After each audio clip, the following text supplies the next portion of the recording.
Yeah, welcome to everyone. Um, we are so thrilled to have you here today for this webinar. And we hope to have very interesting discussions with our panelists, a full house panelist, to discuss about one of critical components of the internet, the domain name system. And today, particularly, we are going to talk about the ccTLDs, that's country code top-level domains. And we are going to explore the trends, the challenges, and opportunities we have in this sector. Together with me today, I'm going to have Mr. Barak Ontieno from Kenya, General Manager of Africa Top Level Domains Organization, that's AFTLD. Mr. Yazid Nkeno, Technical Engineer Specialist for the Middle East and Africa for ICANN. Mr. Luke Masilela, Mr.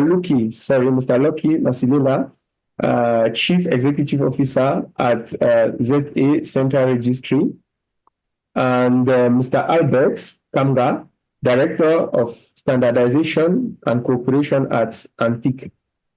All right, so that's the array of panelists that we are going to be having today to discuss about the trends of ccTLDs in Africa. And you must know that during the recent years, the African digital landscape has evolved a lot, and one critical component of the internet landscape is the domain name. And today, these experts are going to share with us their insights, their expertise, their knowledge, their experience about how this critical piece of the internet has evolved, the story behind the trends, the opportunity, the challenges, and so forth and so on. So before we dive into the webinar, allow me to present to you some rules. First of all, this webinar is going to be governed by the AFRINIC Code of Conduct, which you can find on our website. And so we are not going to discuss any matter irrelevant to the topic of the day. The topic of the day is about the ccTLDs. So if you have any other question, you can channel it to contact@afrinic.net. So for the interaction with the participants, if you look at the bottom of the screen, you will have the controls. One of them is the chat button. That's where you can engage with us. If you have a comment, you can share them. If you have any relevant information that you also want to share during this webinar, you can use the chat section. Now, if you have a question, use the Q&A. The Q&A is there. Use the Q&A. This webinar is live on YouTube, so you can also follow on YouTube. So those are the rules. Now, we are going to, the panel here, we are going to have some presentations, and then we are going to engage with the panelists with some questions, and later on, we can take questions from the participants. So if you have questions during the presentation, you can type the question in the Q&A, or you can wait at the end and then type the question. So that said, I will give a minute to each panelist to introduce themselves. And I'm going to start with Mr. Albert. So Mr. Albert, if you can quickly introduce yourself to our audience. We have 96 of them so far. Good morning, Stephen. Good morning to all the co-panelists. Good morning to all the participants.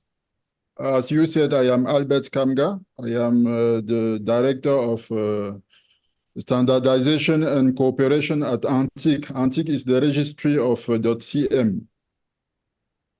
I am telecommunication engineer, and I am also lawyer. So that is what I can say for now. Thank you. Wow, what a blend. Telecommunication engineer plus lawyer, that is very interesting to help with a lot of policies that we need in this area. So thank you for joining us today. I would like to take the next panelist, that's Mr. Lucky. Please, Mr. Lucky, can you introduce yourself? Thank you, Stefan, and good morning and afternoon to all the colleagues that have joined us across the globe and the continent. My name is Lucky Masilela. As Stefan has said, I'm the CEO of ZACR. Now, where I sit in a very dynamic space, which is continuously moving. So one day you will hear that I'm also part of the ZARC. So please, this is still me, and there's still a company that is responsible for the administration of the 4 second-level domain names in South Africa, which is co.za, org.za, web.za, and node.za. It's only a pleasure that I'm part of this panel to share our journey of the domain name growth in South Africa. Thank you. Thank you very much, Mr. Lucky. Mr. Lucky has been instrumental in the internet community in Africa. He's still here helping this community to grow. Thank you for your contributions. And yeah. So next is Barak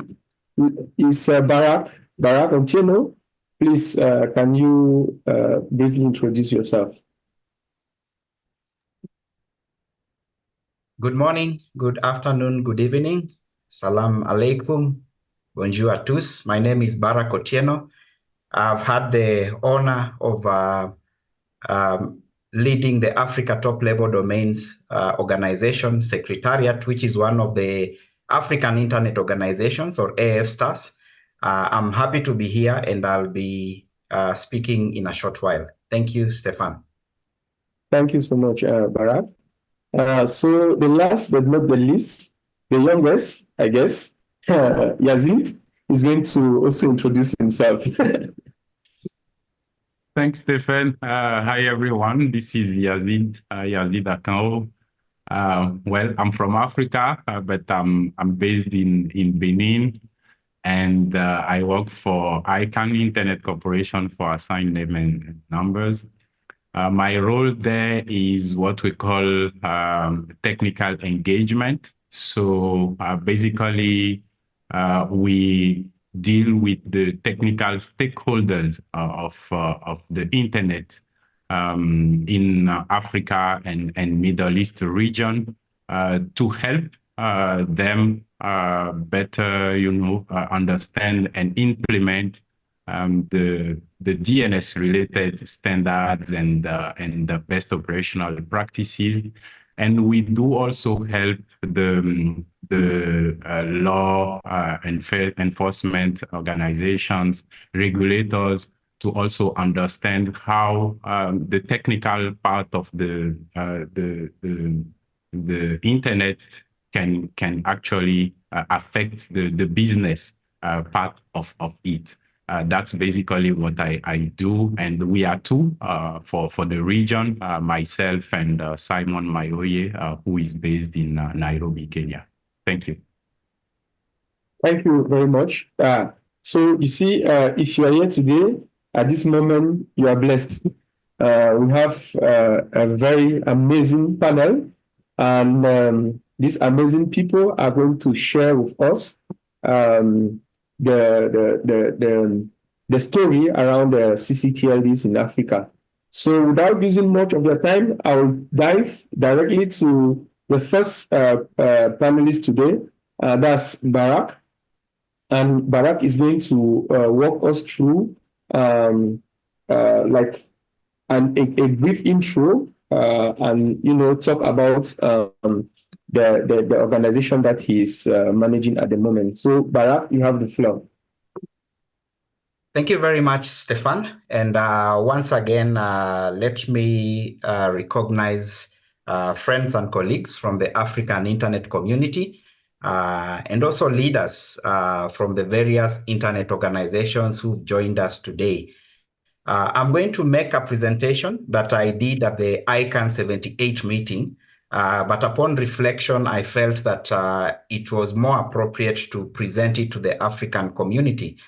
And I thank AFRINIC for creating this opportunity. I think when AFRINIC made a call for presentations, I didn't have a presentation, but I submitted something.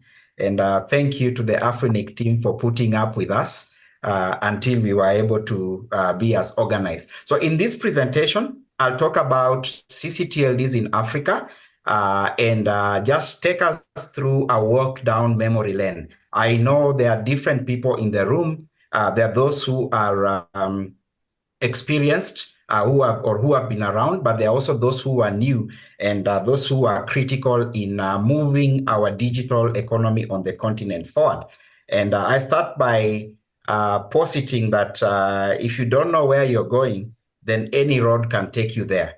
I think we are at an interesting period where we can turn around the trajectory or the direction of the African continent using the digital tools and resources. So by way of introduction, my name is Barak Otieno. I am the General Manager, Africa Top Level Domains Organization. We are based in Nairobi, Kenya, but also registered in Mauritius, and in Nairobi, our secretariat can be found at the Kenya Network Information Center. All right, so I will start by just reflecting on some of the objectives of this session that we are having today. At the end of this session, we expect to gain insights into the current trends and developments shaping the African country code top-level domain landscape. This includes aspects such as registration patterns, domain growth, market dynamics, and emerging technologies impacting ccTLD development.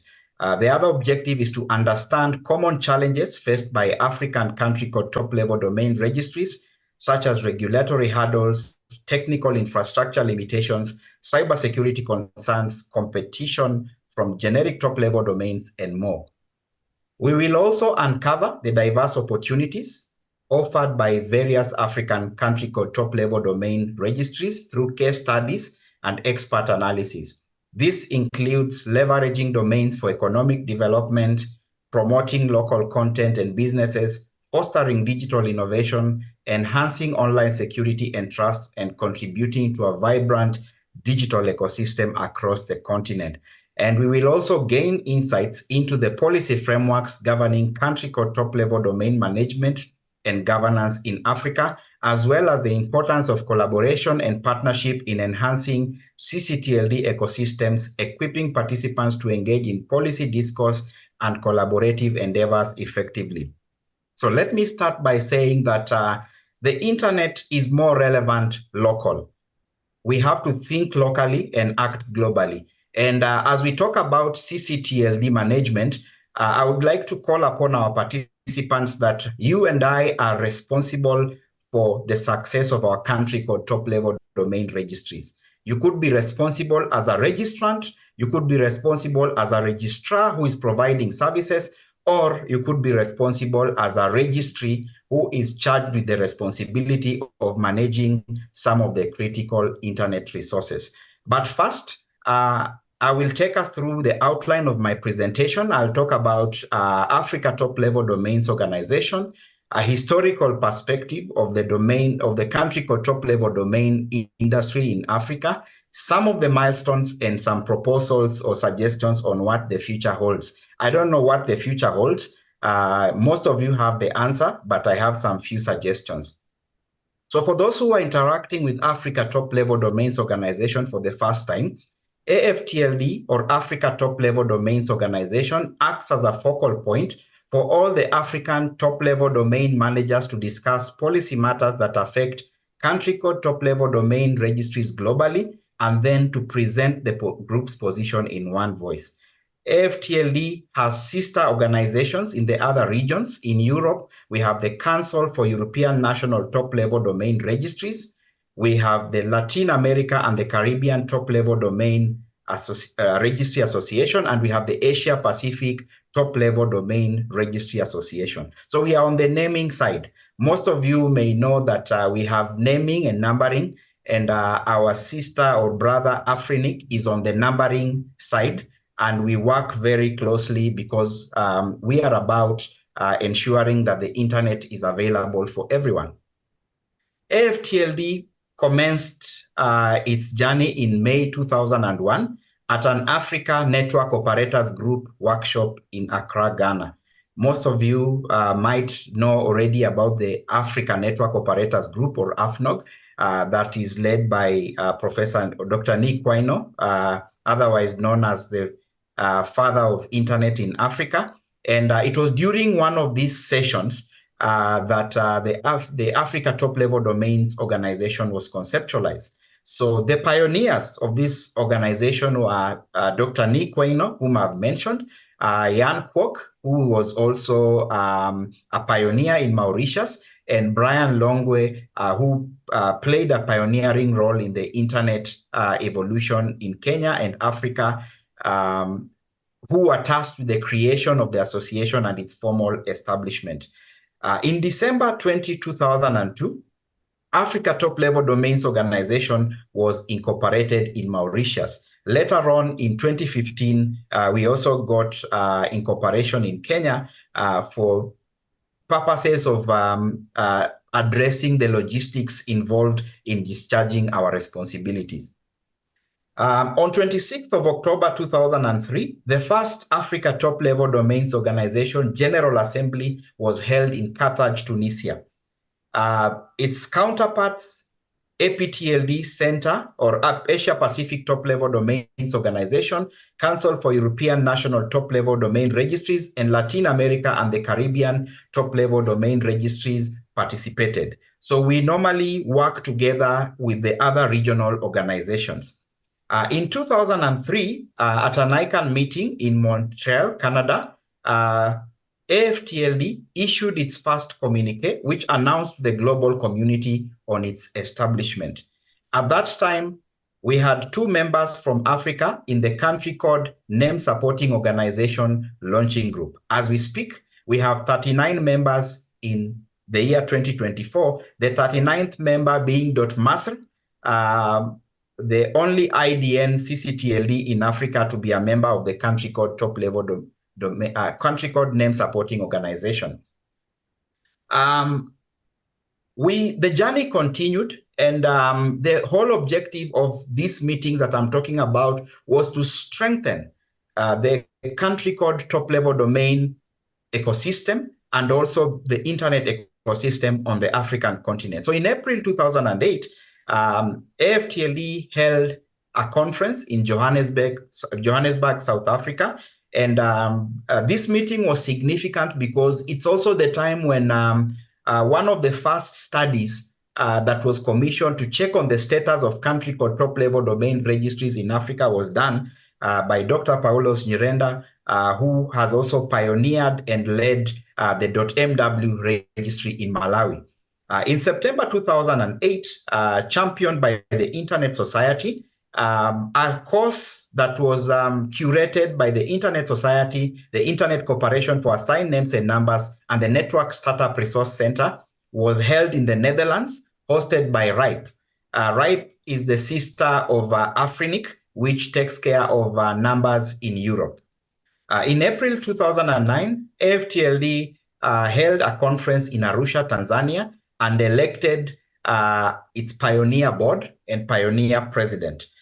In 2010, at the 38th ICANN public meeting, again, another course was held alongside the ICANN conference, the ICANN meeting in Nairobi, Kenya.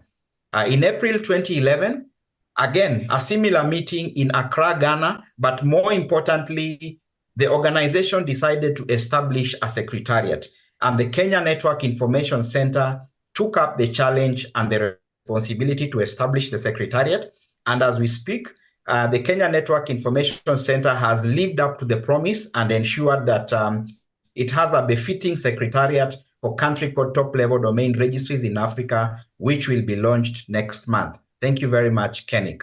In April 2012, the Zambia Information and Communications Authority, ZICTA, hosted the AFTLD conference in Zambia, in Livingstone, Zambia. This was also a significant meeting because it heralded the launch of the Africa ccTLD and DNSSEC program, which I will talk about as I move along with my presentation. Some important milestones that the organization has championed is encouraging African country code top-level domain registries to participate in the Internet Governance Forum. We held sessions that created awareness among stakeholders in the Internet governance ecosystem on the need to support their country code top-level domain registries. I also spoke about the first ccTLD study. Our counterpart, and I believe Yazid is going to talk about this, ICANN has later on gone ahead to conduct subsequent studies aimed at helping us understand the status of the country code or of the domain name system in Africa. There's also been, we had the launch of the African ccTLD and DNSSEC program in 2012 with the support of the Internet Society and later on ICANN. And again, Yazid will talk about some of the activities such as the DNSSEC Roadshow that have primarily been implemented by the Internet Corporation for Assigned Names and Numbers since then. Again, an important activity has been the Africa Domain Name System Forum,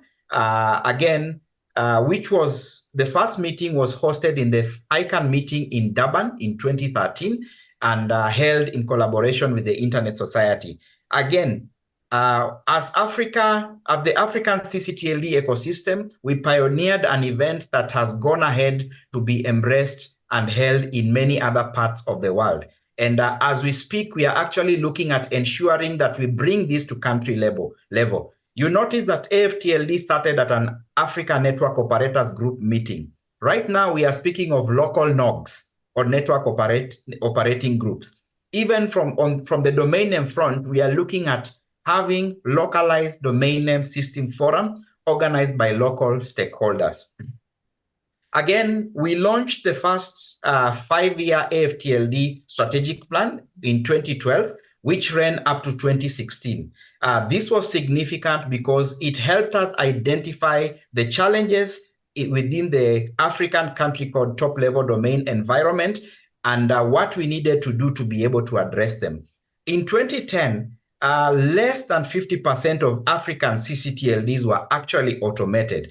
As we speak, and with the support of the Internet Corporation for Assigned Names and Numbers, the Internet Society, the Network Startup Resource Centers, governmental bodies, and other AFSTAR and ISTAR organizations like AFRINIC, we have ensured that at least over 90% of these country code top-level domain registries now have an automated system. We launched the second AFTLD strategic plan in 2018, and the focus was on sustainability to build the business and policy ecosystems within the ccTLDs to ensure that they were able to grow and become sustainable. Earlier on, country code top-level domain registries were actually run as research departments within universities. Then in some countries, they were taken over by private sector players. In some countries like Kenya, they created special purpose vehicles, public-private partnerships that were able to ensure that the stewardship of the country code top-level domain registries. Lastly, and another program that was part of the Africa ccTLD and DNSSEC program was the Domain Name Observatory. And now we have onda.africa, which will be a one-stop shop that will enable the community to get the statistics and information on how the country code top-level domain registries are run. Our counterpart, ICANN, is also running similar initiative. And I think this is a testament to a market that is growing. I would wish to pause there in the interest of time, and then I will revert or come back to the presentation as I respond to the questions that have been set aside for me during the panel, because I noticed that time is far gone and I still have quite a bit to present. So moderator, I'll bring back the floor to you and continue when I'm accorded time for the panel. Thank you. Thank you very much, Barak. That's quite insightful. Allow me to give the floor to Yazid to bounce back on one or two initiatives that you collaborate together. So Yazid, please. Thank you, Stephen, and thanks, Barak, for sharing with us this, let's say, good, I will say, memories as well. So I will, maybe if the moderator also allows me to do so, to put the things into the context. What is the role of ICANN and all of this? So ICANN is this organization that coordinates, right, globally the unique identifiers of the internet, namely the IP addresses, the domain names, the domain name system, at the root level, but we coordinate all the policy related discussions around the global internet DNS infrastructure. Of course, autonomous system numbers as well.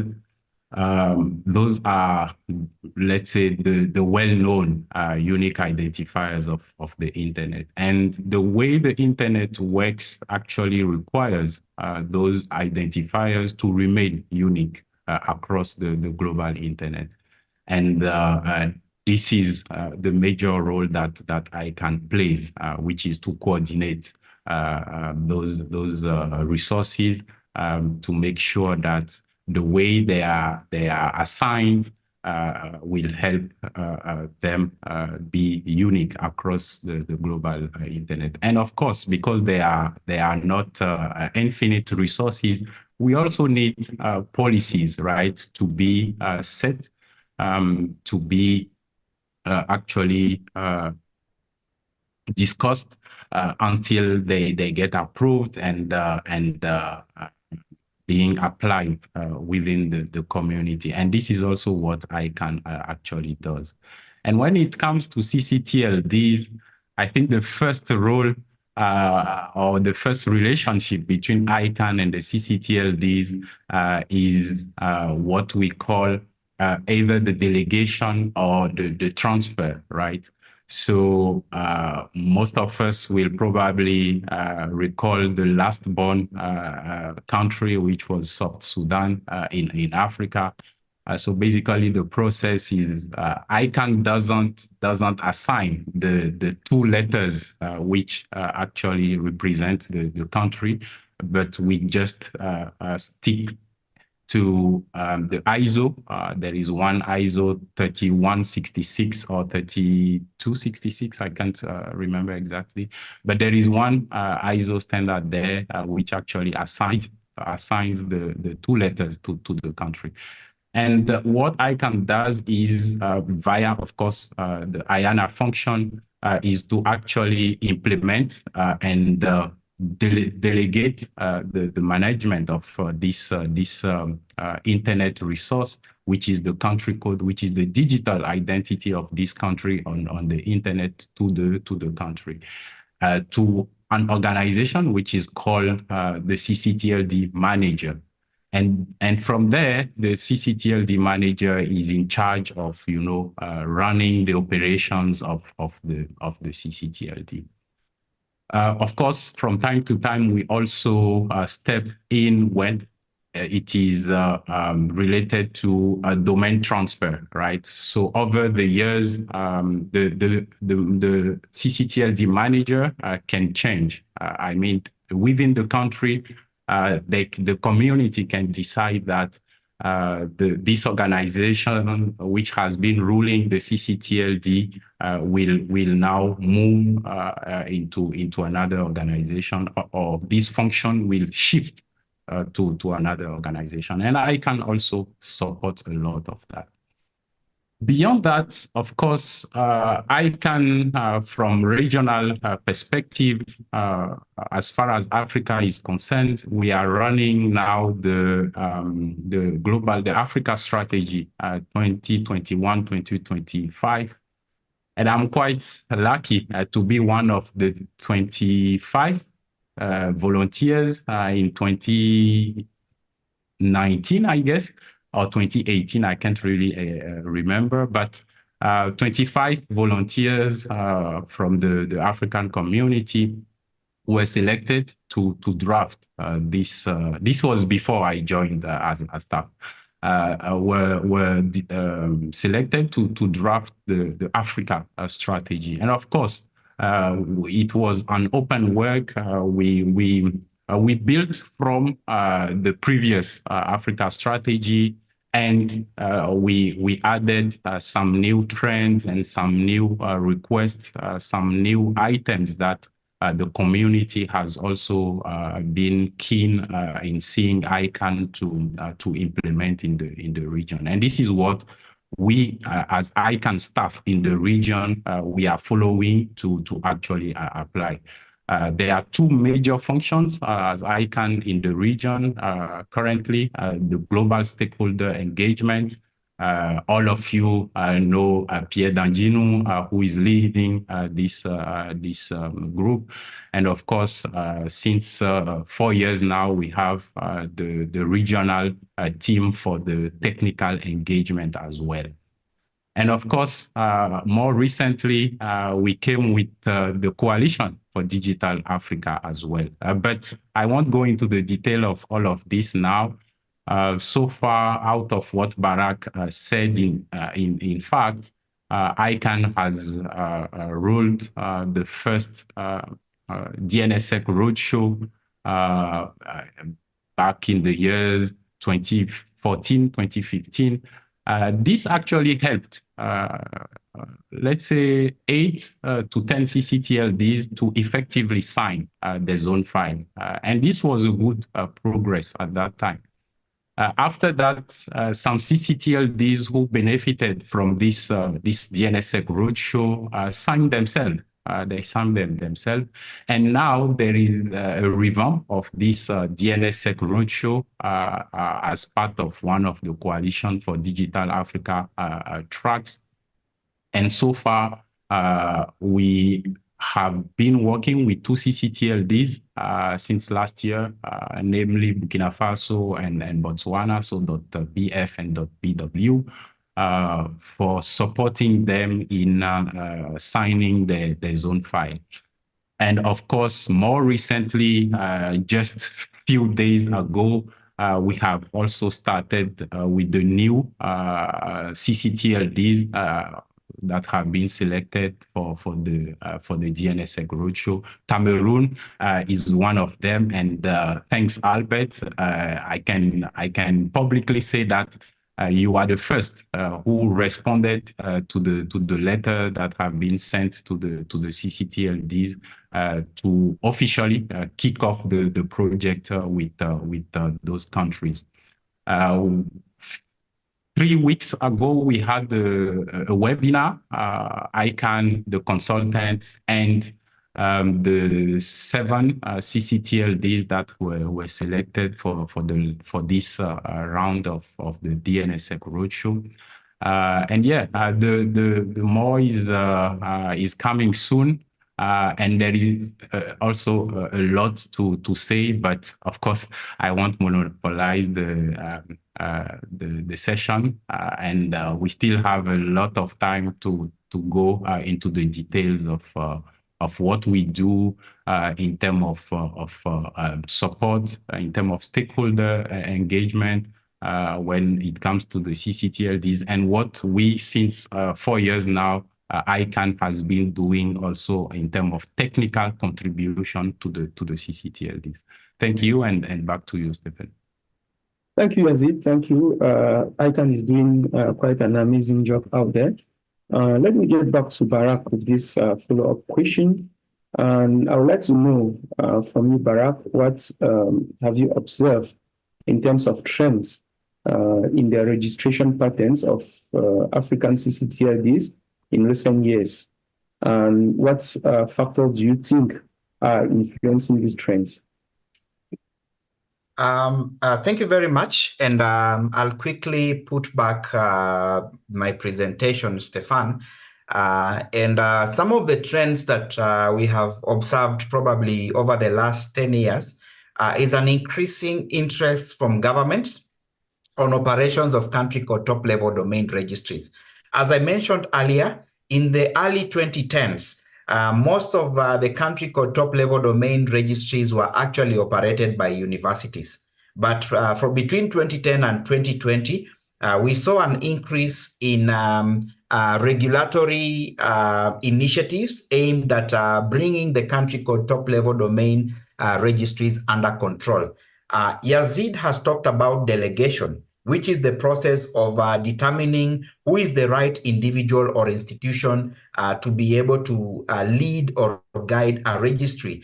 In normal cases, you will find that country code top-level domain registries, the ultimate owner is the government, because they represent the people within a certain jurisdiction, and the people normally choose the government. It is worth noting that the difference between a country code top-level domain registry and a generic top-level domain registry is that a country code top-level domain registry is governed by an international standard organization standard. It's called ISO 3166. This standard normally ensures that a country code top-level domain is given to a territory or a country that is recognized by the United Nations. So if you have a territory or a country that is not recognized by the United Nations, it is not eligible for the country code top-level domain registry. And then the Internet Corporation for Assigned Names and Numbers, through its subsidiary, known as the Public Technical Identifiers, ensures that this code is put to the root of the Internet, because it is the Internet Corporation for Assigned Names and Numbers that manages the root or the critical infrastructure of the Internet. So I will not talk about generic top-level domain registries because we have Lucky here and we have Yazid. But what I want to say is, when you buy a ccTLD, you keep the money at home. When you buy a GTLD, the money flies out of the country. That is simple. So I'm simply just calling upon all of us to make sure that we support our country code top-level domain registries. The other a trend that we observed was a transition from academia to private sector led.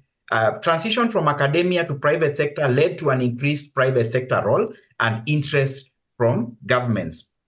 As we speak, we have about 32 country code top-level domain registries that are under private sector management on the continent. But as more people start appreciating the value of the domain name and the value of the ccTLD, delegations are becoming very contested. And some of the major issues that ICANN has to deal with are issues of delegation.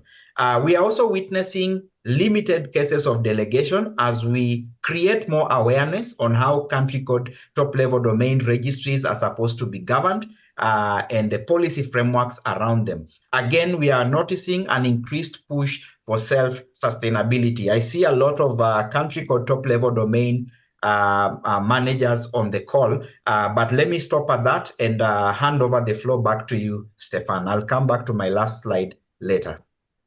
Yes, thank you. Yazid, just in 1 minute, please, can you also tell us what trends are you observing in terms of domain growth and market dynamics for African ccTLDs, how these trends are compared globally?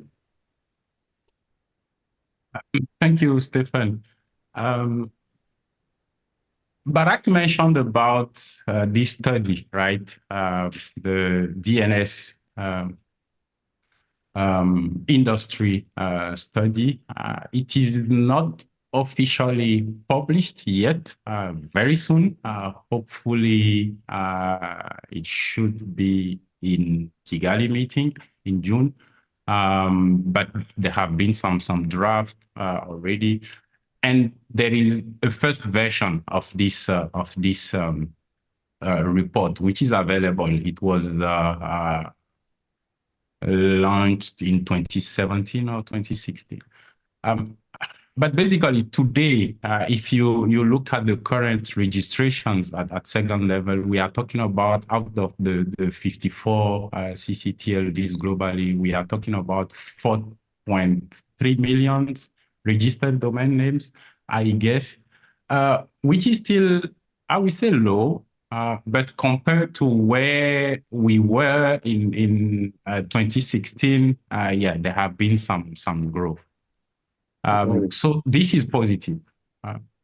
If you also compare the internet penetration, right, we are talking about 42% of internet penetration rate in Africa these days, compared to 28 or 29% a few years ago. So here as well, there is like 13 to 15% growth, right? But when it comes to the ccTLDs themselves, of course, there are some challenges, and we'll probably talk about those ones later on. There is, as Barak also mentioned, we are noticing some more interest, especially from the governments now. Some ccTLDs that were managed by organizations or even people who are not in the country, things are moving now. And a lot of countries are working now into the transfer process, to get a new manager, a new registry manager for the ccTLD. Most of the time, the regulator, right, or any other organization which is supported by the national internet community.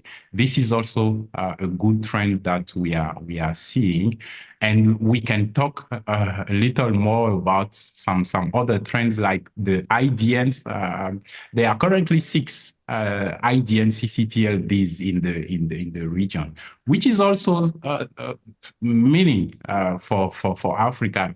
We have so many local languages. So when it comes to universal acceptance and internationalized domain name, it really means for Africa. And we look forward to seeing more and more IDN ccTLDs in the region as well. There are many other trends like the number of websites that are hosted in countries. There are some other enablers like the IXPs, for instance, right? The number of internet exchange points, the number of data centers that are now localized within the continent. And all of these are also helping boosting the registration of domain names, as Barak said, and keeping the money in the country instead of putting or throwing the money out of the country. But we will come further into all those enablers as we go during the webinar. Thank you, and back to you, Stephen. Thank you very much. Thank you. Very interesting. And I feel like 1 hour, 30 minutes is not enough to cover everything, but yeah, we shall do our best. Let me now give the floor to Lucky so that he can walk us through his presentation. Lucky, are you able to share your screen? All right, thank you. So Lucky is going to talk to us what he has been doing with his organization, ZARC, in this space of the internet landscape. And yeah, Lucky, over to you. Stefan, thanks again. And again, it's only a pleasure to be part of this webinar. And good morning, good afternoon to all across the globe. I think this is what I want to talk to. And as I talk to the agenda that I have, the norms, the ccTLD, what we know, how they function, And then I'm going to talk to trends, the update, then challenges. Then I'll listen to comments and or questions from the floor. But one of the things that I want to take a minute in doing is to just explain the journey or the space that I live in.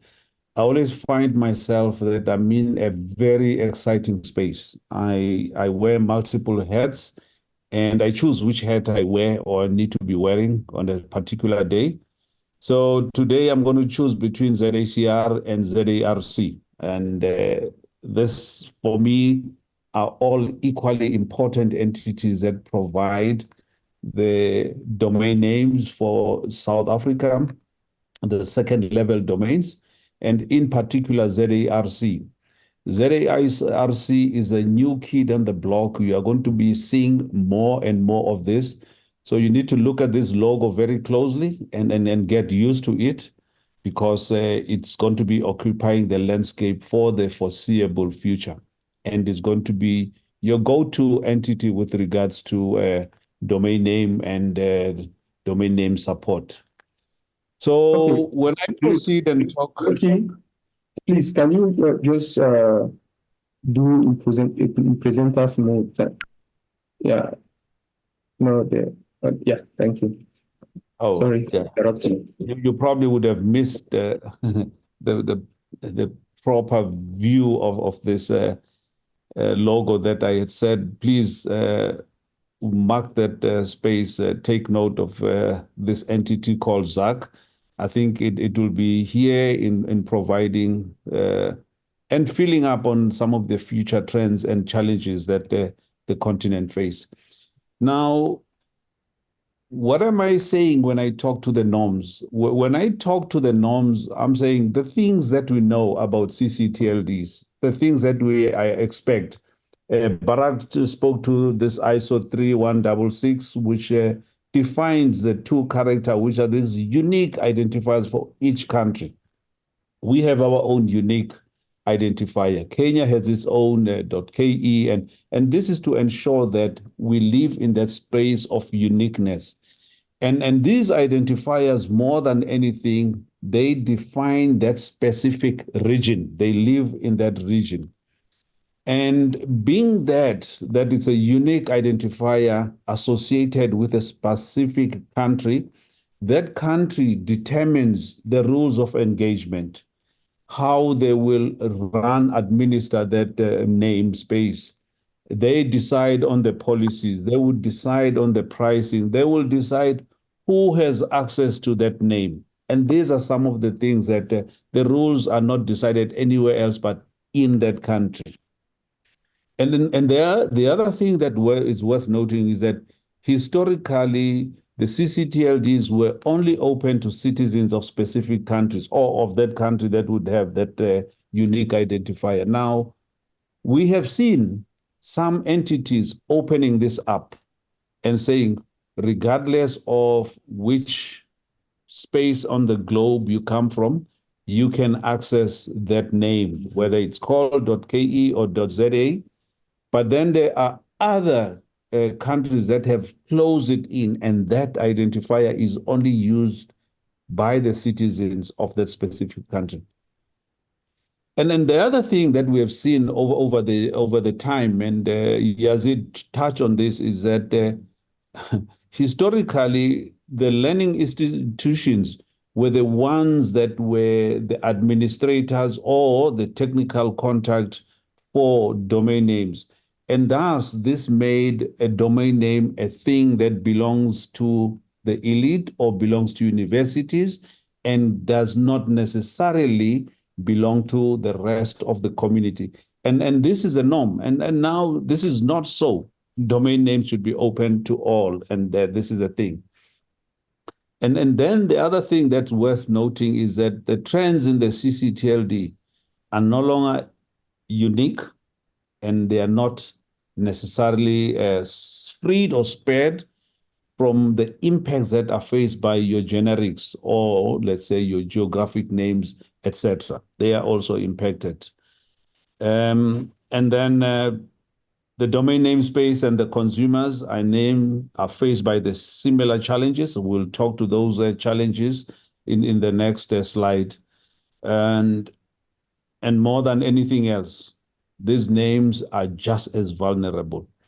Actually, the interesting thing is as you grow your namespace, you become vulnerable. It is almost like using an analogy or example of lightning. If you stand out, you are very likely to be struck by lightning. But if you are shorter, you are safe from lightning. So the namespace, the more names you have, the chances of being vulnerable or facing vulnerabilities is very high. Let's see. Next slide. So when we now look and talk to the trends, one of the things that has been very topical across the sector is domain name abuse. We have seen an escalation in domain abuse, which has taken many forms, and this has necessitated for collaboration. It has called for every entity that functions in the domain space to come together. It's almost like a groundswell and ensuring that we have to manage a scourge that is attacking the sanctity of our domain namespace.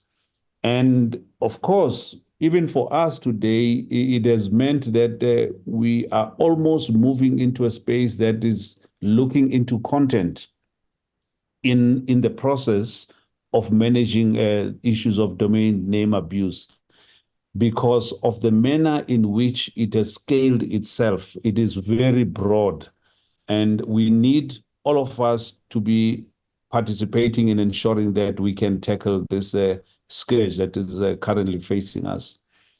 And one of the things that has recently come in, and it's not really a new thing, global block. And global block has been there in a different model, different structure. But today we have seen a global block coming in where entities or name holders or brand holders are able to have their names blocked across different jurisdictions with subscribing with one entity, and you would have this happening across different names. And this we have seen, it has started off and it is gaining traction, and it will be one of the things that goes into the future in dealing with name theft and probably and definitely with domain abuse. We have also seen an increase in the domain name, 2.6% year on year globally. And then these are good news in the sense that COVID did a few things to the domain name growth. It fed a bit of growth and it created a big spike. And this spike was immediately seen by a decline. And the prediction is that we are going in the next foreseeable future, we're going to see a slight increase in the domain names. And this is going to be feeding into what we need to be seeing, Market into 2026 will be sitting just above 550 million names, which is a good indicator, But these indicators, you will see, they do not talk much to our market, Africa. And there has been an increase in an increased penchant for premium names. People want names that talk to themselves, flowers.co.za or any other name that associated with premium name, or names that identify one or the service that they are currently offering. We also have seen more migration away from the second level domain name signing and signing directly onto the top level domain. The latest country code that is adopted signing onto the top level is Australia under .au. You would notice in South Africa, we do not sign on the top level domain. We still sign at the second level. We have co.za. We don't have directly where you would say masilela.za, you have masilela.co.za. And this is some of the things that we are seeing. It is changing. However, some countries already on the continent are signing directly onto the top level, and they're also on the second level. And what is trending also is some of the country codes are being used in various other functions. For example, they would be used in the technical space for artificial intelligence, which is your AI, or your IO, which is the British Indian Ocean. It's used equally for the technical space. .tv, used for the media space, and .co being used as an alternative to .com. And all of these things have added value to some of these country codes. And you would notice that these country codes are coming from very small islands, and these islands have suddenly seen their names registered in the millions. And whilst we're looking and talking to the trends regarding the ccTLDs, we cannot ignore the things that are happening around us. And one of the things that's happening is that we have generics, we have geographic names, and that those are equally growing and occupying the space that we are functioning in. And there's a next round that's anticipated for the year 2025. We have also domain names being used as a weapon. And again, we will talk to that in the next slide. And we've seen the demise of Freenom, which means some of the names that we've seen in Africa being registered sitting in the millions, or 3 million, 5 million in different countries, have now come to almost a dead end. There are not going to be any new names taken under Freenom, but those that are there will continue. I'm not sure for how long there as free names, but this has come to an end. It has seen its end. So in Africa, we will have that 3 million names that were cited by Yazid are the names that are paid for by the users across the globe. And some of the challenges, again, with the ccTLDs is the weaponization of domain names, where these names can be used for extortion if somebody hack you, or the spam and exploitation of users. So this has become a new form of warfare that we need to be aware and alert to, and how to deal with this new form of warfare. And then domain name use taking a center stage, as I had mentioned in my previous slide. One of the biggest challenges, in my view, today is the politicization of domain names. And the more we see tensions brewing and growing globally, we are seeing some entities politicizing domain names. And this, for me, is going to risk what we know today, this one world and one internet, being fragmented. We have to be very cautious of this and how we deal with some of these challenges that are facing us. Lastly, these are some of the opportunities that the continent has. I think as a youth empowered nation or continent, there is a future for us to grow. And the figure that we are still occupying 0.3% of the namespace globally, it's room for me. It's a measure that says that there is growth, there is possibility. We are looking at a population of 1.5 billion people. And if you compare this number with Europe, which has close to 750 million people, it occupies the lion's share of the domain name registered, which is 58.6. And I believe we have this opportunity, this future for growing and occupying that space. There is a number of names to choose from. We are spoiled for choices. We have 54 names to choose from. And I believe, where all of these things will be built around the growth of more data centers on the continent. On that, Stefan, I thank you, and that is where I pause. Cheers. Thank you very much, Lucky. That is quite insightful. We can see the many opportunities that we have at hand, also the challenges and how you tackle them. We are very hopeful to see this space growing with all the advices that you've shared here. So let me just bounce back on Zach. So what strategies have you implemented to address the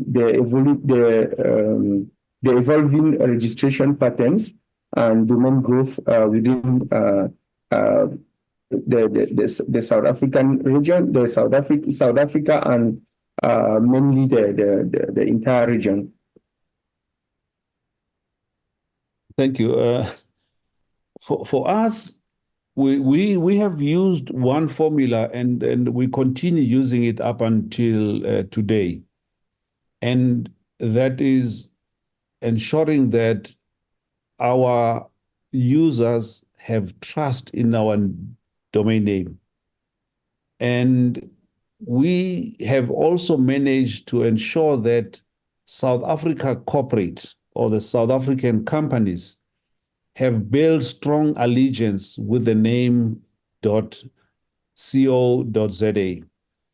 A large percentage of corporate South Africa uses co.za. And that for us, it augurs very well. It protects, it ushers that name into the future. The other thing that we have made sure that we address very strongly is our technology and making sure that we have a very stable technology, and we shouldn't have anything that breaks, that falls apart. And we have successfully managed and maintained that. And finally, what we have done is we have tried to be as cost-effective as possible. That is a difficult thing, but it needs for us to continuously manage our profitability to make sure that we do not overextend ourselves in terms of administering or running our networks. So those are some of the things: being cost conscious, as a robust, strong technology, making sure that there is trust, and ensuring that those influencers, they stay behind us, particularly that South Africa corporate and the citizens. That was the formula that we've used up until today. Yeah. Thank you very much. Basically, you need to make the name respected so that it attracts people to the name. And yeah, that's a lot of incentive. So I'm going to give the floor now to Albert Kanga so that he can walk us through his presentation, what he prepared for this session, before we can continue with questions. Thank you, Stephen. Good morning once more to all the participants to this webinar.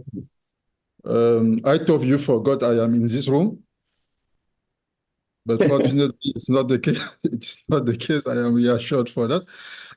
In my introductory words, I will just say some few words about Cameroon and the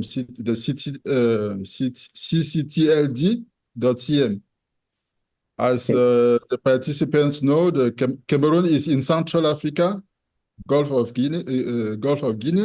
We have neighbors like Nigeria at the west, Central African Republic, Gabon, Congo, and so on. So when you have a great neighbor like Nigeria, you cannot it makes difference. Cameroon now is, the population is estimated at 30 million inhabitants. But the penetration, the internet penetration is just around 45%. So that is still below the average in the world. Enough of efforts are still needed to improve. And concerning ccTLD, it was created by ICANN, of course, in 1996. At the time managed by Intelcam, and then by Camtel, the incumbent telecom operator in Cameroon, and ANTIC, that is the National Agency for Information and Communication Technologies, a government agency for which I am working now.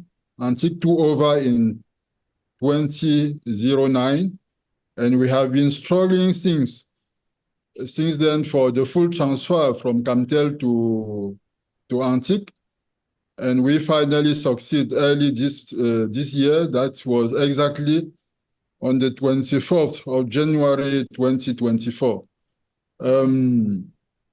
If I can say, if I can give some figures concerning the .cm, I will say that now we have around about 45,000 names registered in our database, and we hope that we will reach again, because we have already reached 50,000 in 2020. That was following a national promotional campaign on .cm. And so we hope that by the end of this year, we will be around 50,000. A domain name register for the registration of a domain name in .cm, the fees is that is 7,000 francs CFA. That is almost $11–12. So that is one of the cheapest ccTLD in Africa, and we have now 20 partners, 20 registrars. So ANTIC is no longer registering name directly, but we rely on that, on the registrars, those that receive agreements for that activity of registering domain names in .cm. So that is what I can say for my introductory words.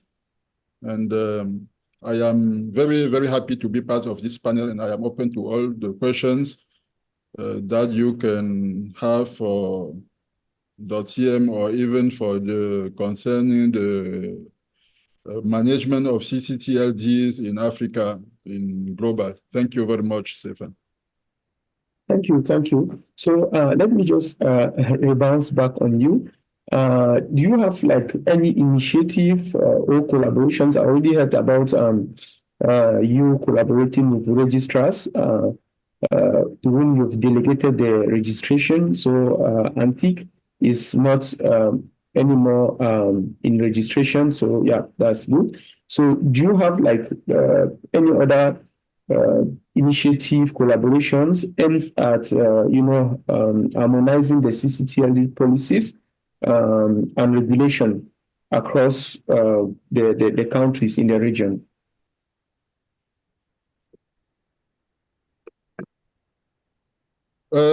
Of course, yes. For the policy, in terms of the charter for the registration and management of .cm, we have a multi-stakeholders approach.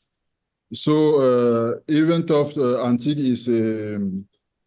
is a government agency, we work closely with private, with universities, with civil society to have a common approach for how things should be done concerning the registration of the domain names in the ccTLD.cm. And that is clear for what should be done concerning the registration. And we are also having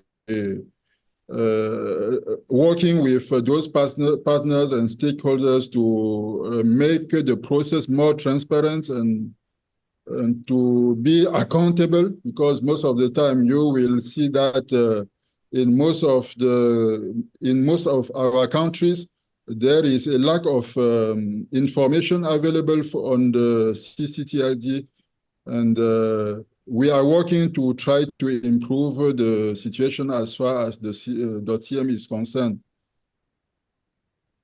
And if I can also talk about the partnership just mentioned by Yazid, I thank him for that. Cameroon has been retained for the DNSSEC roadshow, and we are fully committed to that project. And by the end of this year, we hope that .cm will be presented as a success case of the implementation of that extension. Maybe I can, even with the AFTLD, from next year, we will try to reinforce our collaboration with that organization so that we can not only benefit from the experience of the other managers of the ccTLD, but also share our experience concerning that management. So it is a dynamic approach, and we are open to all what we can, to all the partners who can help us to improve the management of our country code. Thank you very much. Thank you very much. And now let me pick some questions from the Q&A.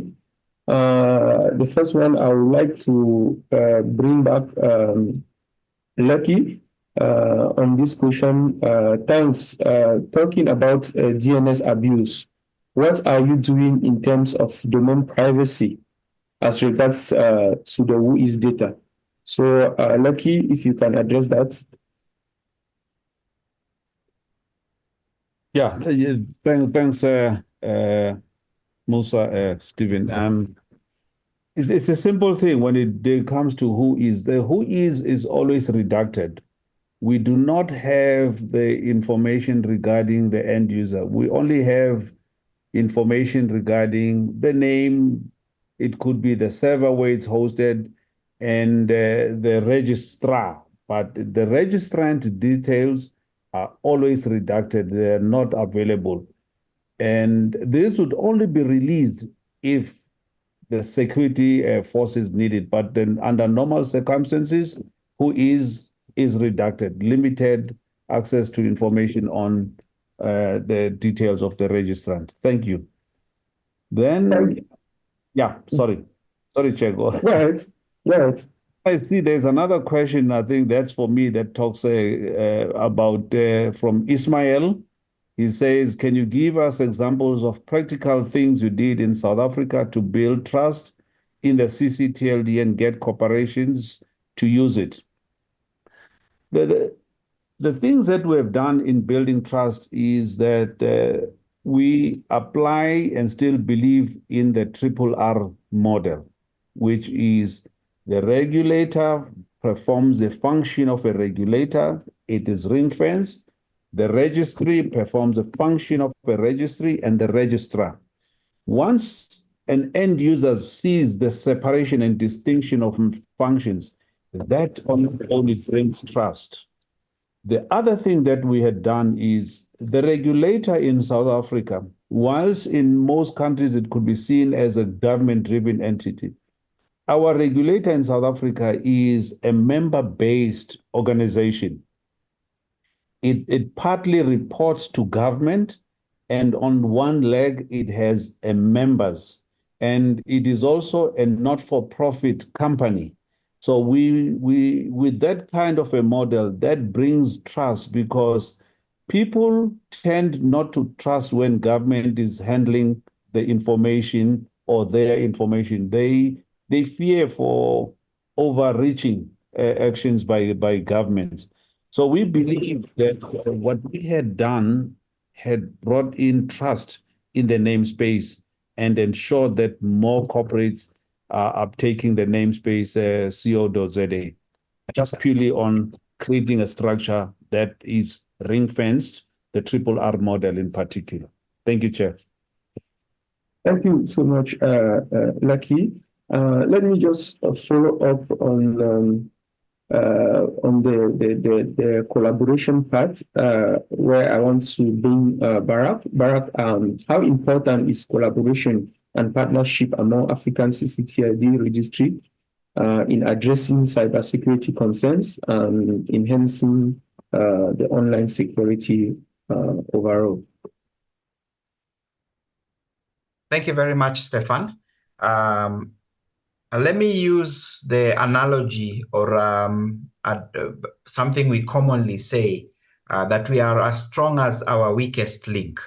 I think if you look at the African continent, there's a lot of interrelation among our countries. In fact, in some of the places, the borders are basically artificial. You go to South Africa, you look at Lesotho, you look at Eswatini, you find that there are, okay, let me, I wanted to say it's almost like it's territories within territories, meaning that we are very interrelated.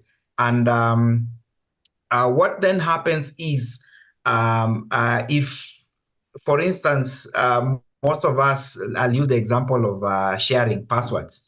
The moment you get a Netflix account in Africa, it becomes an account for the community. You will see someone watching it in another district, in another place, and then you find that if there's a cybersecurity concern, most likely it is likely to be because of someone who went and logged in a cyber cafe and forgot to log out. Even at times when it comes to issues like banking, you go to visit your grandmother in the village and she gives you the, nowadays we don't have so many chicken, so most likely you will be given the ATM card to go and withdraw. So those are communal practices which really expose us in the new dispensation. And so it's important that based on the collaboration that I explained before between the country code top-level domain registries, we go further and grow this into communities of practice that help each other whenever there is an attack. And we've had scenarios, I'm sure Yazid and team are always dealing with such issues where ccTLDs are compromised technically, and sometimes they don't even know. And you find that it's people from other countries who actually tell what is happening, and sometimes you find a small group of ccTLDs and technical experts in the community coming together to help that community to address the challenge. We are seeing a trend in Europe where the ccTLDs are coming together through working groups. And again, at AFTLD, we do have working groups that look deeply into security issues. They form some sort of computer emergency teams. You know, we have CSATs and we have SATs. And you know that you can have SATs that are sector specific. And I think these are some of the best practices that indeed we can be able to advocate for and embrace within the African continent. So I believe security is a collective challenge. That's why we have our national police, but also we have Interpol, for us to be able to address matters that may transcend our borders. Because you find, again, due to the nature of the internet, sometimes a crime is perpetrated across the border, and you find that it's very difficult for you to be able to address it. And I know that ICANN has been convening stakeholders through different working groups to address some security challenges or to find common ways of addressing security challenges that are over global nature. And I don't think for ccTLDs, we can be left behind. I think let me leave it at that. I will come back later after probably my other colleagues also contribute or chip in. Okay, thank you. We have some questions. I would like to pick this one for Mr. Albert. So, Mr. Albert, for the .cm ccTLD, do you welcome international registrars, or do you only have national registrars? Thank you for that question. For now, we don't welcome international registrars. To to have the authorization to be a registrar of .cm, you need to be a local company. So, but what we are observing is that sometimes local company obtain agreement, but they have platform open globally. And they can even have partners through which they can register domain name is in .cm. But to obtain the authorization, you need to be a local company. Thank you. All right, thank you so much. Mr. Loki, can you share the steps that you've taken for the ZA registry to promote increased domain registration, despite not having regulations authority on this?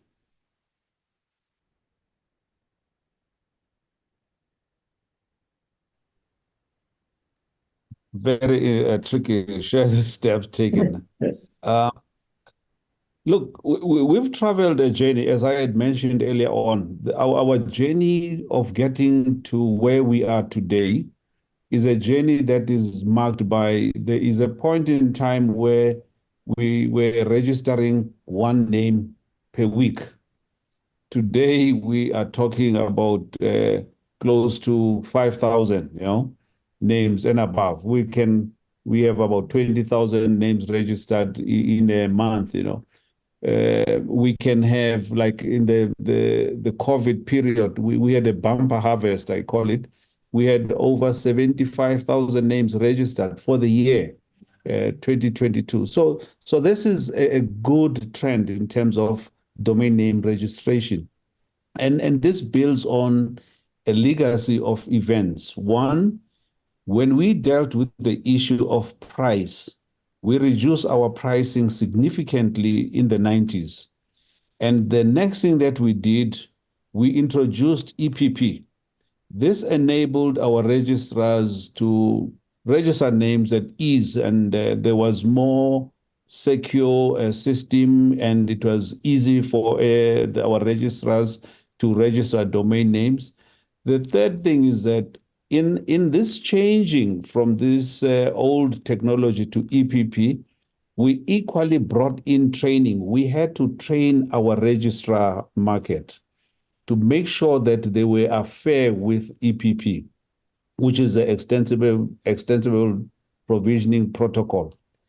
The next thing that we did in the training is that we did not close the registrar community to be only South African.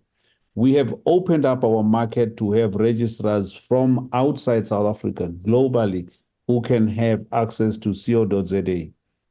The next thing is you do not need to be a South African citizen to have access to the name co.za. So all of these factors, all of these actions, they fed into this growth of the co.za namespace to what it is today. Today, we are proud to say that we're sitting on the edge of 1.3 million. If you combine all the names that we have, the 4 SLDs, we are sitting around 1.4 million. So that for us is a good indicator of the steps that we took to get here from the 90s to now, today in 2024, are still working. The separation of the functions, that RRR model that we've been using, we still believe it is applicable, and we believe that it is something that is worth investing in and adhering to, not only for us as a country, but for the continent. It works. Yeah. Thank you, Chair. Right. Thank you so much. So, one thing, how does this improvement, how do they support and promote local content and businesses?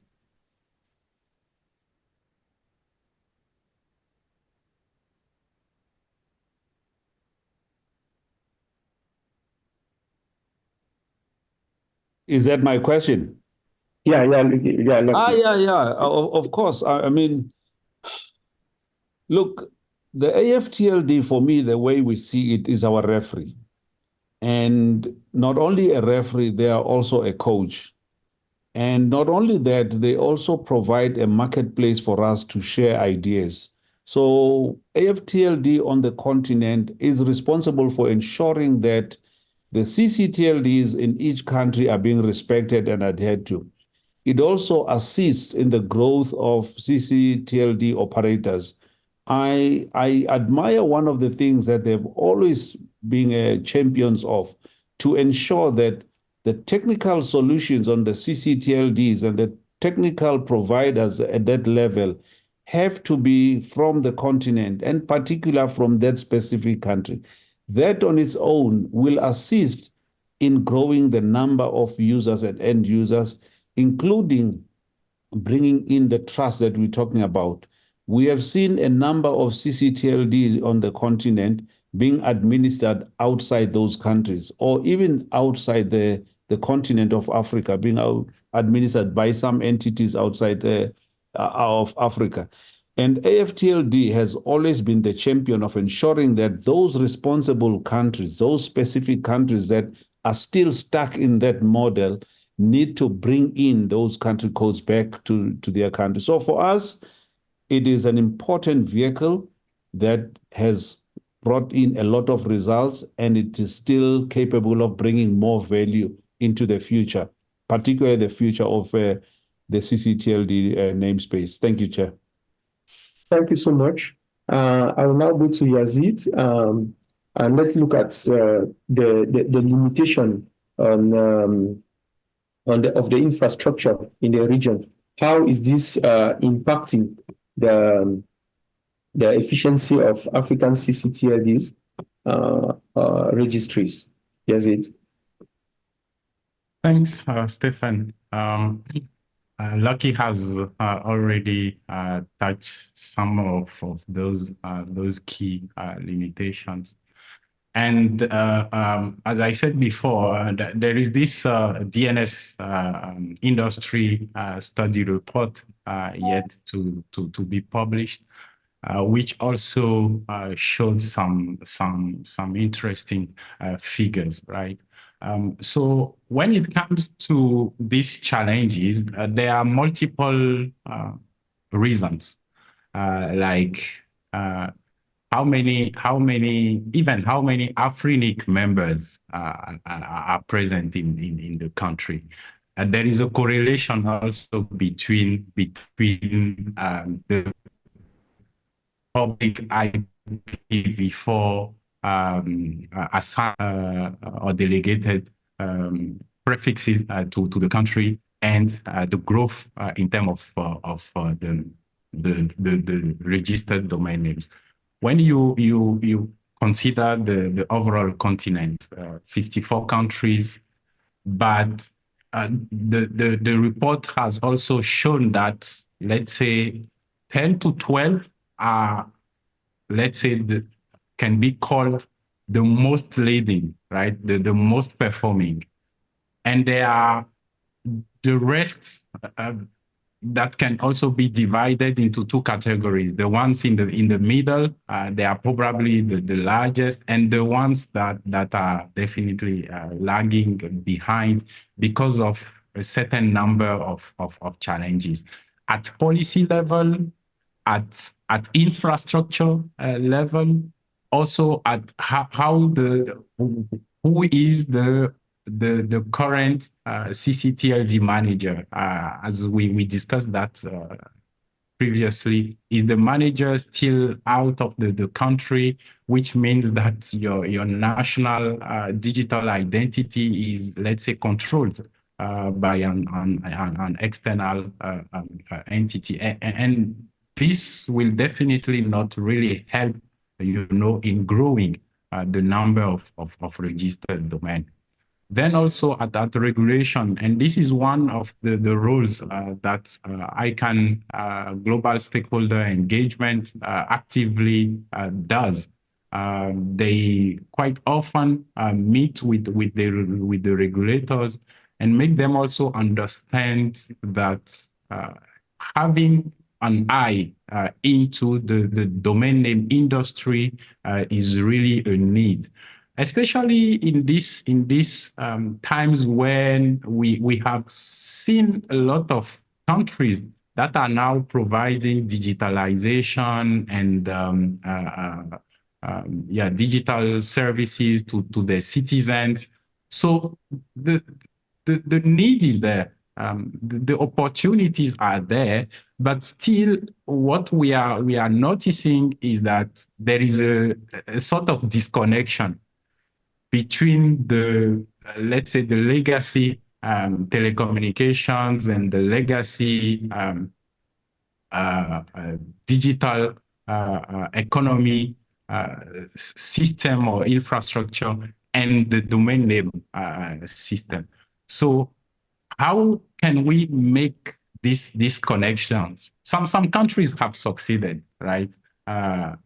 Others are learning also, and out of the DNSSEC roadshow track that I mentioned, being part of the Coalition for Digital Africa, there is also another track which is called the ccTLD Capacity Development. And we are partnering with AFTLD and other organizations like NSRC and AFRINIC and ITU to put our efforts together, right? And getting those ccTLDs that are lagging behind to learn from the well succeeding ccTLDs and learning and applying what is working very well elsewhere should probably also work in our country. Of course, countries are different from if I take the internet penetration in Eritrea, which is like 8%, compared to other countries like Kenya, we are talking about, I think, 85%. You see, so there are those gaps. And when we talk about internet penetration, it also considered so many aspects, costs, infrastructure, regulation, and all of this is also impacting the DNS industry development. But there is at the same time there are good hopes. There are good hopes if you compare in terms of infrastructure back to 2016, 2017, and you compare to today in terms of submarine landing cables in the countries. Even the landlocked countries are getting, of course, we are seeing East and Southern Africa leading this in terms of how we are also interconnecting the countries in terms of fiber optics to enhance the network's reachability and also the network performance. But at the same time, at the regulation layer, how can we make the prices more attractive? How can we also open the market for competition? Because if the market is not open for competition, this is also another challenge. And then the registration of the domain name is one thing, but there are side PCs that are also needed, right? We need to host those domain names somewhere, meaning that we need some name servers to host this domain name. So there is a need of servers. There is a need of space. The domain names usually for websites, emails, etc., etc. So there are those site services that we also need to make really available on the continent in terms of again data centers and services that can be available immediately, so that registrars can provide a sort of package. I register for a domain name, but the registrar can also provide me with the remaining additional services instead of getting the domain name at the ccTLD, but hosting it somewhere else out of the continent. But also there is power issue and many other kind of limitations. But let me stop here and see if we have many other contributions as well. Thank you. All right. Thank you very much. So we are above the time, and we still have a lot to cover. However, I'll just give the floor to each of the panelists to just give us a brief closing words, since we have exhausted our time. So I'll start by Yazid again. If you can take 2 minutes to give us a closing words.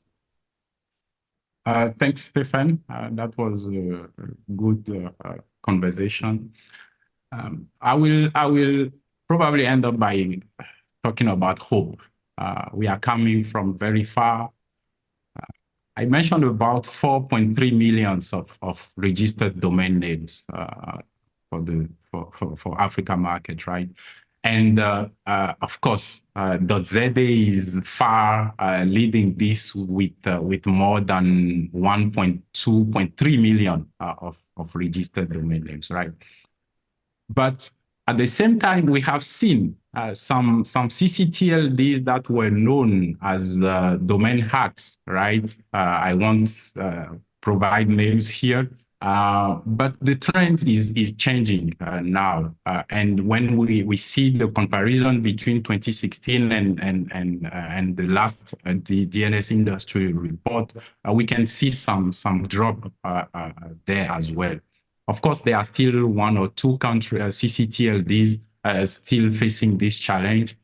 All the rest of the ccTLDs are also growing very slowly, not at the same trend, definitely. But as we also discussed that during this webinar, there are a lot of enablers that we can also see that each of them is showing some positive sign of hope.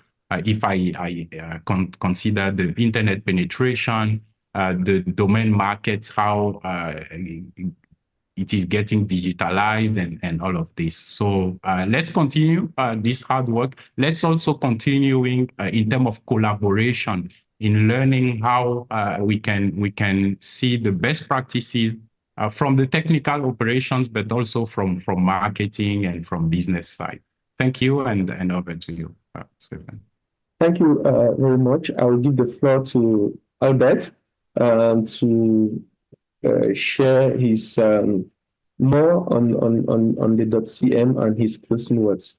Thank you, Albert.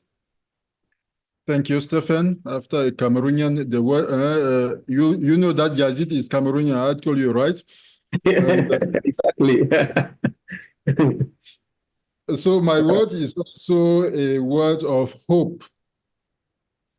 Hope, because we have now some new solutions even for internet access, global access. You know, you have probably heard about solutions like Starlink. I think that it will help, those solutions will help bridging the digital divide in Africa and between Africa and the world. So that is a hope. And I also believe that working together within organizations like African top-level domain organization will help sharing experience and even reinforcing the infrastructure, because I am even thinking about something like reciprocal hosting of secondary servers. Let me explain a bit. So I can be the manager of .cm. I have an arrangement with the manager of .za, and .za can host my secondary server while I host the secondary server of .za. I think that developing partnerships like that will help improving the DNS industry in Africa, providing the users stable services, reliable services, available services, so that we can really contribute to the development of the information society on our continent. Thank you very much. I told you that it was a pleasure for me to be part of this panel. I hope that we will have some other opportunities to discuss about the DNS industry in Africa. I particularly thank Yazid, who is the project coordinator of that DNS Roadshow. I reassure him that we are fully committed to that project and that we will do all what is required from us to be a model on the implementation of the DNS sector. Thank you very much to all the participants. Thank you. Thank you very much. I will give the floor now to Barak to give his concluding words. Thank you, Barak. Thank you very much, Stefan. Mine is to thank the audience. I've been looking at the numbers. They have really been engaged. And thank you for listening. More importantly, let's go back to our villages, because I'm talking to Africans, and bring all our people online. Because it is not of any worth for us to have these conversations when the numbers are not growing. Just to give a global perspective, Yazid has said we have about 4 million names, according to the studies that have been done by ICANN. Globally, we have about 360 million domain names across all the top-level domain registries. Of these, ccTLDs are about 140 million, and Africa is only contributing 4 million. So do the numbers and see how effectively we are playing. It's a big opportunity, especially for the youth. And let's just have simple solutions. 80% of the ccTLD registrations are in the European region or center region. And sometimes for those who've traveled to Europe, a simple memo or a simple bus schedule is on a domain name.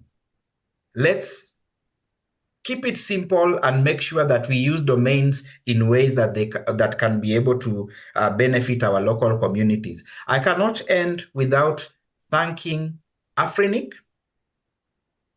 AFRINIC hosted Africa Top-Level Domains Organization for the first 10 years of its existence, until the Kenya Network Information Center took over the responsibility of ensuring that their organization has a secretariat.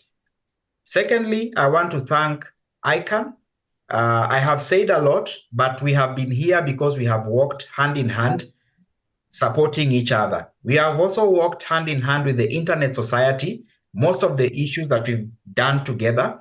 The ZA Central Registry, one of the lucky here is a true elder. When there is a problem, I make sure we run to him, and they are reliable. I've seen Mark Elkins. We have done trainings. He has driven across Southern Africa to come and deliver the trainings. What I'm saying is, let's ask ourselves, what can we do as Africans to change the narratives of our ccTLDs?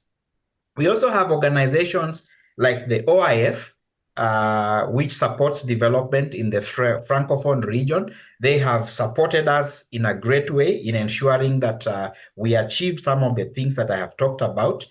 AFRINIC, the French ccTLD, who is actually an associate member of AFTLD, for supporting even the initiative that we are doing with ICANN on the Coalition for a Digital Africa. We have the Public Interest Registry and the other regional organizations that have also been really supportive. So indeed, this journey has been because of collaboration and not competition. And I think for those who are joining us for the first time, this is the spirit. Let's hold hands together, make sure we have localized initiatives. Where Yazid can support you, they'll support you. Where we can support you directly, we'll support you. But for the African ccTLDs, let's come together and forge a unified front in tackling the issues that are facing us. Thank you very much, and back to you, Stefan. Thank you very much. I see. Is it a question that you posted in the Q&A, Barak? Was that a question for Lucky? I think somebody is logged in as me. Okay. I shared the link to several. Yeah, it's a security problem. Okay. Yeah, the same security problem you pointed out earlier with the analogy of the Netflix accounts being shared by many. All right. So I would like to feedback. I would like feedback from Lucky on the move to the use of EPP. I can understand its benefit, especially when processing 5,000 domain. However, when this is well automated, it means that there is nothing to protect registrars from submitting faulty registrations. For example, obvious passing off, potential fraudulent applications, registrations of trademark names without authority, consultants registering client domains in their own name, application with clear errors, application with lame, garbage, and so on. So perhaps the best option is to implement EPP to automate applications, but on a provisional basis, followed by a manual check for the above issues. So if you want to bounce back on this, Lucky, before you give your closing remarks. Thanks, Stefan. Actually, this is a beautiful question because efficiencies have equally their own challenges. Whilst there is an efficient method of creating names, which is this automated system, it also has those porous areas. But we also have systems in place to ensure that once a name is registered, it belongs to that person. And also there is an agreement that is entered into with the registrars to ensure equally that in that registration process, the entity that is creating a name is a legitimate person. So we are guarding against this thing both at the registrar when the name is created, and also once a name is created and registered, people can query a name and we can take it down. We can put a server hold on that name, or we can delete it if it belongs to someone else other than the person that has created it. So it is a foolproof system, but of course, efficiencies equally bring those challenges in place. But it's how we manage and deal with once that matter has happened. We are more open and proactive and ready to deal with some of these instances. So we can talk more with Mr. Jim there, where we can contact us at registry.net.za, and we can, talk more about this. And also as my parting shot, Chair, I think, and then the audience across the continent is to say thank you again for staying long and in the chat. And we need to manage the following things that I've spoken to. We need to address the issue of domain names being weaponized. It's one of the challenges that we need to manage. And two, we need to manage the politicization of domain names, which have a risk of fragmenting this one internet that we know. We have to guard against that. We have to collaborate to eradicate domain name abuse. This is one of the biggest challenges we have today. And until we collaborate, we're not going to be able to deal with it.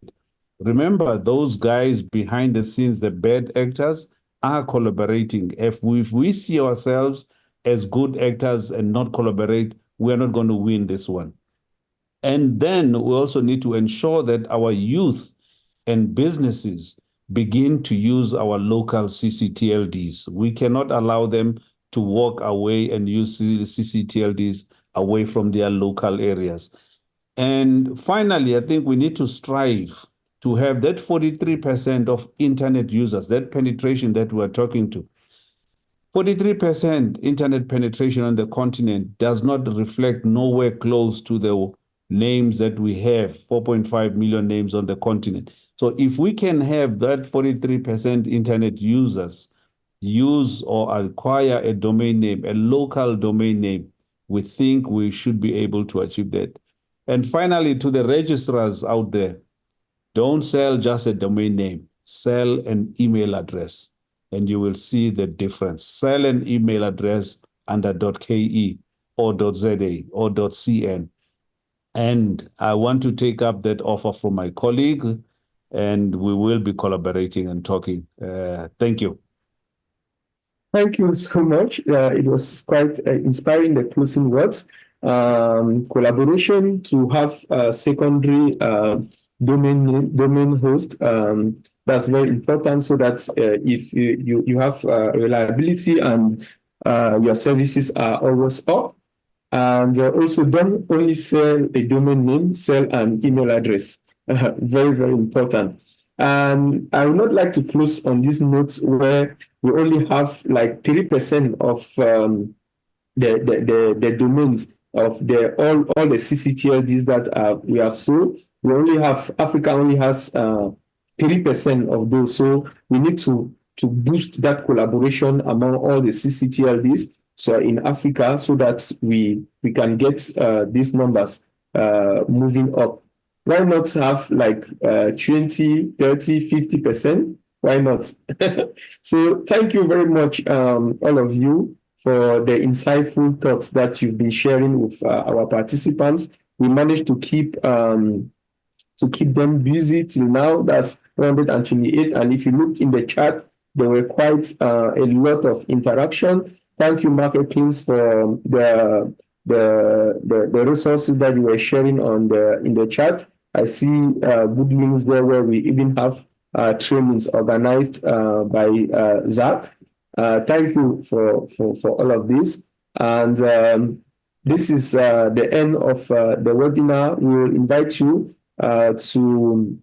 there will be a pop-up when we close the Zoom, for inviting you to give your feedback about these webinars. We want to keep improving these webinars. And if you have like topics that you think we can cover, feel free to type in the chat. If any participants feel like they have something to share, please don't hesitate to write to us, AFRINIC, at contact or event@afrinic.net, and we'll get back to you. So thank you everyone for being here. Thank you very much, and see you in our next webinar. Bye-bye.